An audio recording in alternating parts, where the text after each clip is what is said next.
Hello दोस्तों, healthy stocks channel में आप सभी का दिल से स्वागत है। आज है 18 सितंबर 2024। आज हम बात करेंगे कोल इंडिया लिमिटेड के बारे में, जो कि एक गवर्नमेंट ओन्ड कंपनी है और अपने बिजनेस सेगमेंट में लीडर है। Coal India Limited is the single largest coal producing company in the world and one of the largest corporate employers. यानी कोल इंडिया लिमिटेड पूरे वर्ल्ड में कोल प्रोडक्शन में leader है और कोल इंडिया लिमिटेड पूरे India में लगभग 80% कोल produce करती है, यानी ये अपने बिजनेस सेगमेंट में लीडर है। तो आइए अब देख लेते हैं इस कंपनी का फंडामेंटल्स। 3,217 करोड़ मार्केट कैप के साथ ये एक लार्ज कैप कंपनी है। रिसेंटली ये स्टॉक 487 के प्राइस पे ट्रेड कर रहा है। इस स्टॉक का पी रेशियो 8.22 है, जो कि इसके इंडस्ट्री के पी के कंपैरिजन में बहुत ही कम है, और इसका पीजी रेशियो 0.50 है। यानी इस स्टॉक के पी रेशियो और पीजी रेशियो के अकॉर्डिंगली इस स्टॉक का मार्केट प्राइस फिलहाल हमें बहुत ही सस्ते दाम पे मिल रहा है, जो कि कंपनी के लिए बहुत ही अच्छी बात है। इस कंपनी का डेब्ट टू इक्विटी रेशियो 0.08 है। इसका मतलब है कि कंपनी एक डेब्ट फ्री कंपनी है, यानी इस कंपनी के ऊपर कर्ज बिल्कुल नहीं है। तो जिन कंपनीज के ऊपर डेब्ट नहीं होता है उन कंपनीज में ग्रोथ का एक अच्छा खासा चांस होता है। यहाँ पे कंपनी का आरओसी 63.6% और आरओई 52% है। जनरली किसी भी कंपनी का आरओसी या आरओई 15% के ऊपर होता है तो उसे हम कंपनी के लिए अच्छा मानते हैं। तो उसके अकॉर्डिंगली इस कंपनी का आरओसी और आरओई बहुत ही एक्सीलेंट है। यहाँ पे कंपनी का इंटरेस्ट कवरेज रेशियो 57.5 है, जो कि बहुत ही वेल परफॉर्म्ड है। क्योंकि किसी भी कंपनी का इंटरेस्ट कवरेज रेशियो 3 या उससे ऊपर होता है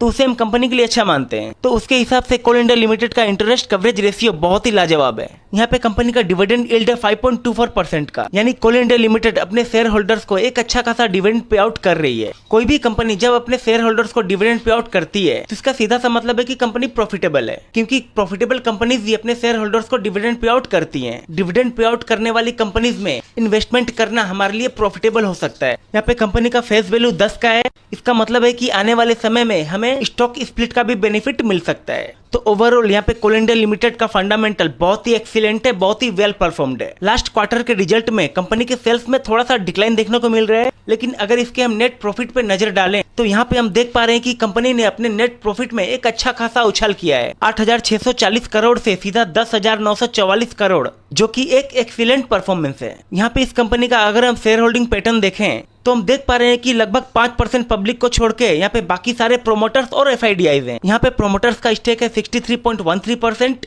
और एफआईडीआईज मिला के हैं लगभग 31% के ऊपर। यानी प्रोमोटर्स और एफआईडीएस का इन्वेस्टमेंट इस कंपनी में एक अच्छे खासे लेवल पर है, और जिस भी कंपनी में प्रोमोटर्स और एफआईडीएस का इन्वेस्टमेंट एक अच्छे खासे लेवल पर होता है उस कंपनी में ग्रोथ का एक बहुत ही अच्छा खासा चांस होता है। तो कोल इंडिया लिमिटेड के रिगार्डिंग हमने देखा कि इसके फंडामेंटल्स काफी स्ट्रॉन्ग है, इसके फाइनेंशियल बहुत ही वेल परफॉर्म्ड है, और इसमें प्रोमोटर्स और एफआईडीआईज यानी क्वालिफाइड इन्वेस्टर का इन्वेस्टमेंट एक अच्छे खासे लेवल पर है। तो अब सवाल उठता है कि क्या ये पैरामीटर सफिशिएंट है इसमें इन्वेस्टमेंट करने के लिए? क्या अभी इसमें इन्वेस्टमेंट करना हमारे लिए प्रॉफिटेबल हो सकता है? क्या अभी इसमें हम निवेश करके एक अच्छा खासा रिटर्न पा सकते हैं? ये सब कैसे पता चलेगा? ये सब पता चलेगा इस कंपनी का टेक्निकल एनालाइज करके, क्योंकि टाइमिंग ऑफ इन्वेस्टमेंट एक बहुत ही बड़ा फैक्टर होता है हमारे प्रॉफिटेबल होने या नहीं होने का। और किसी भी कंपनी में इन्वेस्टमेंट का सही समय हम डिटरमाइन कर सकते हैं उस कंपनी का टेक्निकल एनालाइज करके। तो आइए देख लेते हैं कोल इंडिया लिमिटेड के टेक्निकल्स। तो आ गए हम कोल इंडिया लिमिटेड के 1 डे के चार्ट पर।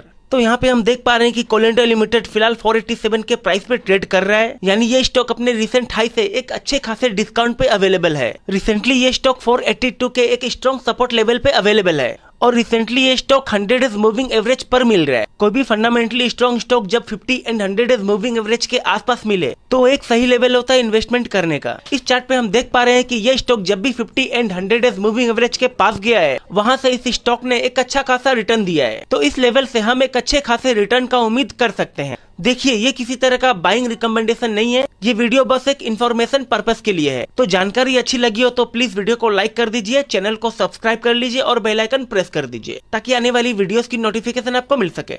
तो मिलते हैं ऐसी ही जानकारी के साथ अगली वीडियो में। Till then keep investing and keep smiling. Bye.